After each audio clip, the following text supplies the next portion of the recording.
the NFL trade The deadline. deadline. And as you see Woo! behind there, it's stocks. So because of trades, casino trades. Ah, Yeah, I well know. done. I'm Thank gonna you so catch on to much. that. No, no. No. Oh, But you have been kind enough to write down all of the NFL trades, I guess, of consequence. So hit us with it. Who well, got as moved? soon as I can get that off. I hate when ads just pop up randomly. Like you've had it open for like ever, and all of a sudden it's just like, here's a giant ad in the middle of your screen. Yeah. Oh man.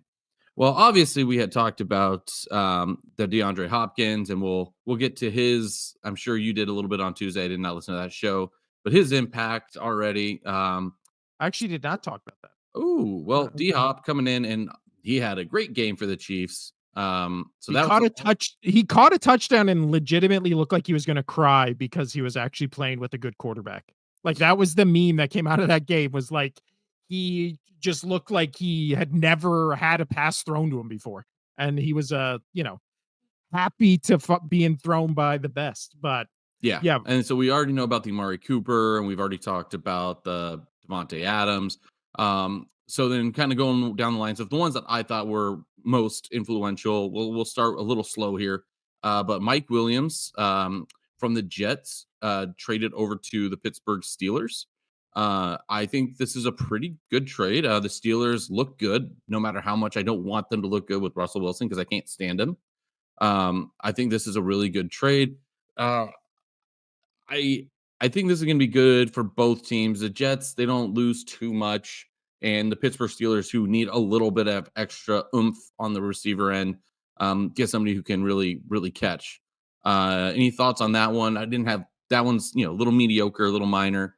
Before I well, get into the big trades, I think the funniest part of all of that is that uh it's Mike Williams, which as everybody knows was the guy who dropped the uh Aaron Rodgers pass or he's the one that fell down that led to the interception. And then Aaron Rodgers, all the jokes were like, oh, Mike Williams out of there. And then they asked Aaron Rodgers about it, and he's like, no, he's not. He's got to yeah, learn. well, yeah, And yeah, then he's totally gone. I mean, immediately he was out of there. right. And So he doesn't have a really great stats so far this season. He's just caught 12 passes for 166 yards and no touchdowns. And probably a lot has to do with that what you just mentioned. So I think moving him over to a team that has a shot to make the playoffs with the Steelers, that typically rejuvenates guys. So when we'll start talking about that for other you just said it about the D Hop going over to the Chiefs. He was having Will Levis and Rudolph pass to him, and as soon as he goes over to Patrick Mahomes, he's just like, "Oh my goodness, I've yeah. got I've got a quarterback. What is this? What is this?" Um, so moving on, another one I thought was real impactful, and this one I'm a big fan of is Marshawn Lattimore going over to Washington from the Saints. The Saints are done. They just fired their head coach, rightfully so. He lost 7 straight. Yeah. Yeah. Remember when we thought beginning of the season, 2 games in, they're like, "Oh man, we got to watch them." Yeah. Um, yes, Marshawn Lattimore, he's still injured with this hamstring injury, so we're still waiting for that. He has not, since he's been in the league, he has not had a full season. But he is one of the best cornerbacks when healthy. But he needs to stay healthy. Well, and on that, he has not played a full season since 2018. Yeah. So, I mean, we're in 2024. So, that's a pretty substantial track record for just never, being on the field. And this Right. season, he's already only played 7 games, and we're heading into what, week 10? So, he's already missed 3 games this season. But again, when he's on the field, he is a legitimate, all pro cornerback, and especially for a Washington defense That that, needs somebody. Yeah. yeah, needs to be more than they are to be legit like Super Bowl contenders. I think this is a good move, especially only giving up what they gave up a third, Yeah. a fourth, and a 6th round pick. Again, a little rich, but they got a fifth Yeah. round pick in return. So basically, they gave up They're picks going for it for this 2 picks. year. Yeah, They're kinda going for it this year, which, that's good. Even if they don't go and win the Super Bowl, as long as they can move and win a playoff game, that's going to be huge for Washington. Yeah. Huge. The one I wanted to talk about, Casino, is did you see that, speaking of wide receivers, that Jonathan That Mingo was the next one I had pulled up. I love every second of it. so I love every second of it.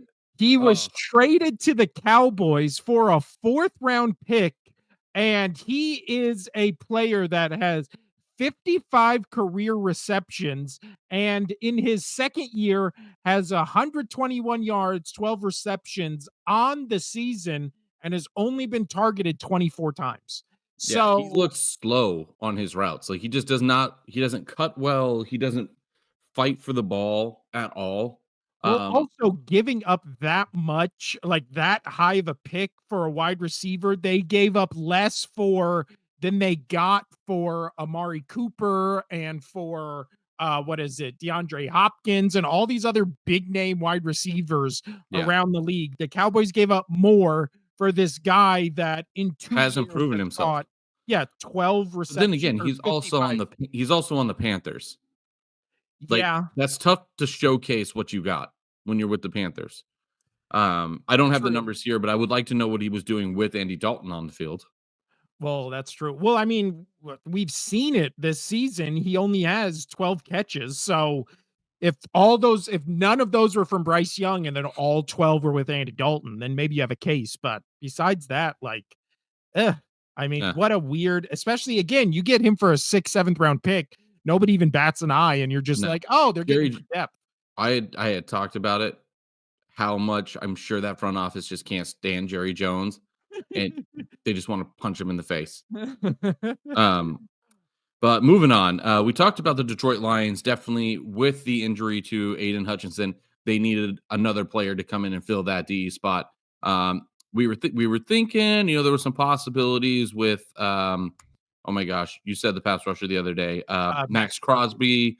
Crosby, maybe even Miles, yeah, Max Crosby. However, they do get a pretty good one with Zadarius Smith, and I like this. I think this goes over very well for the Lions and Cleveland, who's obviously in a rebuild mode right now. Um, I know the Cleveland fans are going to be very, very upset about this.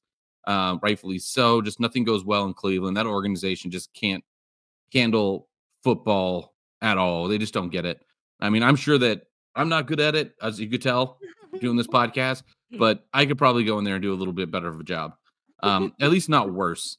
Um, so yeah, they get the Lions received Zadarius Smith and a 7th round pick in 2026, and the Browns receive a 5th round pick in 25 and a 6th round in 26. I like this. You fill a hole that you need, especially when you desperately needed to pick up if you want to win this Super Bowl. Because again, what do the Lions have? They have amazing offense, best offense in the league, and with somewhat shaky, but not too bad defense. But they definitely needed that fixed. So, Yeah. and there's people talking about maybe Aiden Hutchinson, if they make it late into the season, maybe he can return, mid to late January, maybe for February if all things work out right for the Lions. Yeah. So they gave up 7th round pick and then got him for a 5th and a 6th round pick. Or no, yeah, No, Browns opposite. received Yeah. 6 and they got a 7th.